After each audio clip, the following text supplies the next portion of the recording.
Eccoci qui per unboxing e la recensione di questo enclosure, quindi di questo box esterno per hard disk da 2.5 pollici.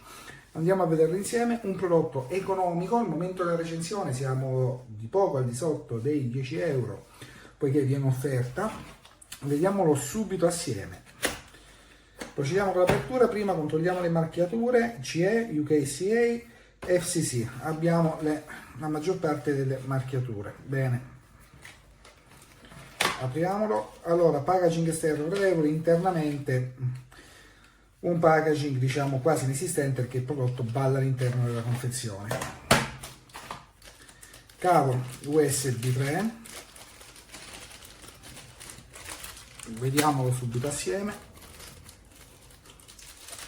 di una lunghezza non eccessiva, di bassa lunghezza, come potete vedere. Dalla sezione però vediamo che un buon cavo anche per alimentare il box. Piccolo manuale di istruzioni in cinese ed inglese. Bene, apriamolo. Notiamo da subito però come sia un prodotto economico anche nel box, anche nella tipologia di plastica. Un prodotto davvero abbastanza economico. Bene, procediamo con l'apertura. Notiamo subito come la parte del circuito interno che gestisce il data transfer, quindi il trasferimento dei dati, sia ben schermata da possibili toccate con le dita, chiamiamolo in questo modo, o dall'energia elettrostatica che potremmo caricarci andando poi ad ammalorare i semiconduttori o il chip che gestisce il tutto. Ha un buon design tutto sommato. Abbiamo dentro ovviamente una piccolissima spugnetta che interporremo nella parte inferiore o superiore o taglieremo e metteremo nella parte frontale per evitare giochi o movimenti dell'hard disk.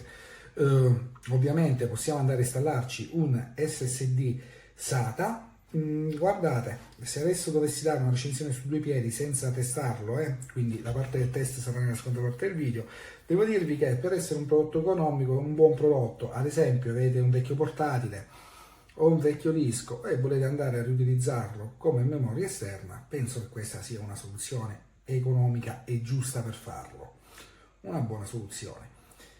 Io adesso andrò a testarlo con un SSD dal taglio di 256 giga che ho così sganciato dal PC per fortuna.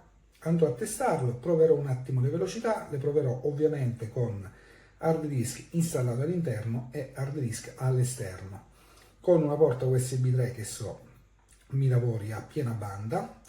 Di conseguenza, in base a quello, vi darò la mia recensione finale, quindi ci vediamo nella seconda parte del video e da tra poco. Eccoci qui, seconda parte del video. Arriviamo subito a parlare di questo box. Eseguiti i primi test, ovviamente c'è un calo di prestazioni, ma è fisiologico quando si va a usare esternamente l'hard disk e si attesta attorno all'8-10% sulle velocità. Lavora discretamente bene, devo dirvi. Ho provato un trasferimento, un benchmark e siamo all'interno della specifica dell'USB 3. Qualche piccola complicazione su un grande numero di file e frammentati. In quel caso, quando sono tanti, tende un minimo a rallentare. Però per il prezzo a cui ci viene proposto è perfetto come prodotto, va benissimo così. Dal punto di vista estetico, problematiche, sì, un minimo.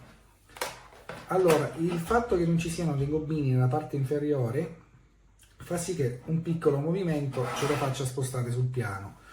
Poi ho fatto un test sulle vibrazioni utilizzando un hard disk meccanico e devo dirvi che anche per il motivo citato prima della mancanza dei gommini la vibrazione si sente sul tavolo, quindi c'è un trasferimento della vibrazione e quindi un aumento del rumore durante l'uso, che ovviamente non sovviene se si può usare un disco allo stato solido SSD.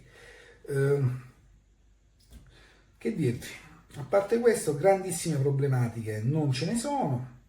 La mia valutazione è di 4 stelle pienissime, dettate soprattutto dal rapporto prezzo-prestazioni, prezzo-qualità, che a questo prezzo è un'ottima scelta. Spero di esservi stato utile.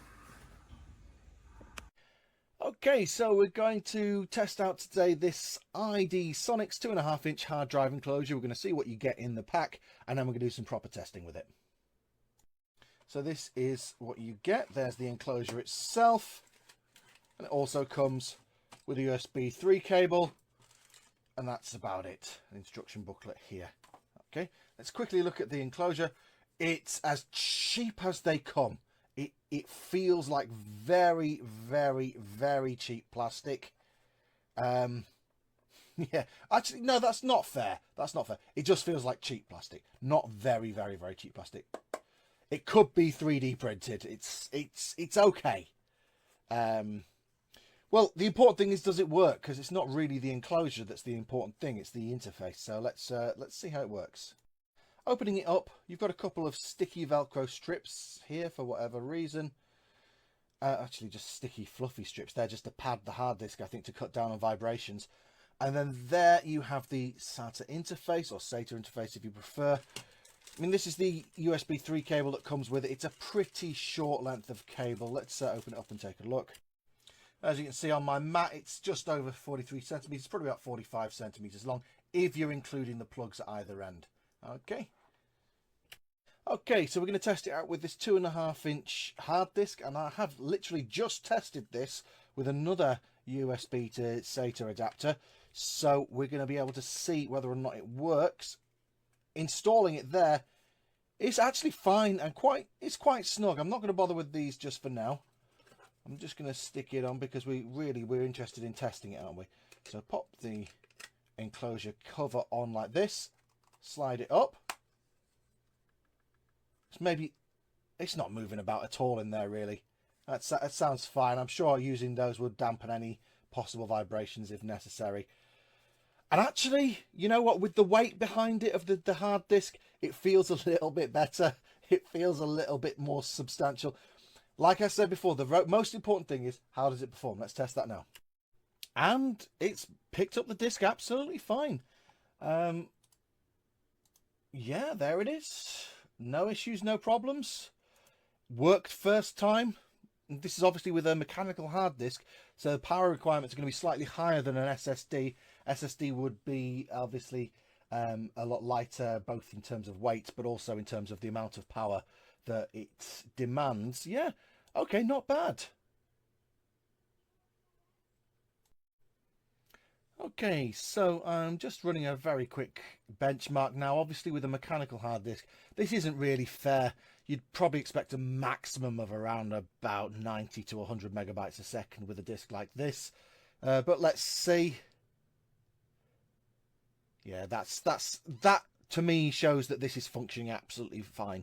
If you were putting in a SATA SSD, you could expect higher transfer rates up to maybe around about 450, 460 megabytes a second, given the bottleneck of the 5 Gbps transfer rate for USB 3, but also the theoretical 600 megabytes a second SATA maximum. Yeah, you know what? This is working absolutely fine. I'm happy with this, as long as the price is right with this, because it's not an expensive enclosure. It's cheap feeling, but it's functional. I've plugged this straight in. It's worked straight out off the bat. That's what you really need. That's what you want from something like this. You don't want to be messing around with any drivers. You certainly don't want to be messing around with the drivers, but you don't want to be, troubleshooting dodgy connections and that kind of thing. It works straight off first time in, and it's performing as you would expect with the disc I've put in there. So can't fault it. Pretty good. Hi, today we're looking at the iDsonix or iDsonix.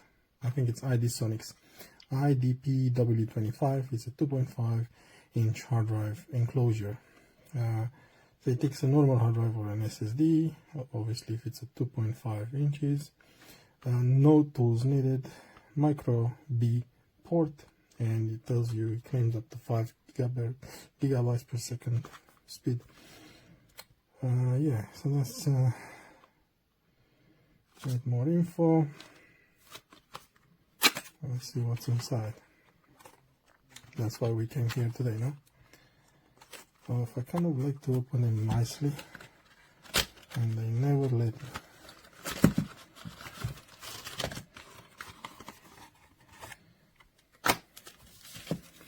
So you have nice instructions in here on how to open it.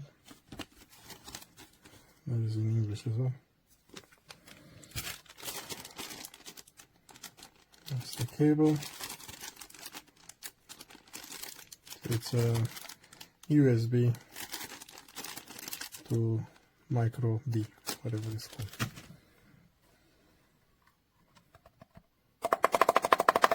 So it's all made of plastic. Has this nice design, and that's how it looks like in there. So I think you just should be able to do this, maybe. Let's see. So you just press forward and it opens up. We have some, if you have a spinning, like a normal hard drive, that will spin. So to prevent noise, you can put this in there. And that's your SATA and the power. So that's where you would plug in the SSD. Let me see if I have one to show you. Yes, I have a SanDisk one. Let's just try. I'll try without those first. So you just have to make sure you align it properly. Yeah. So you just put it like that, and then you push it in until it goes in place. And then you press it in. And I think that stays there without any issues. And then you just put this back. And that's it. You have a portable SSD drive. Thank you for watching.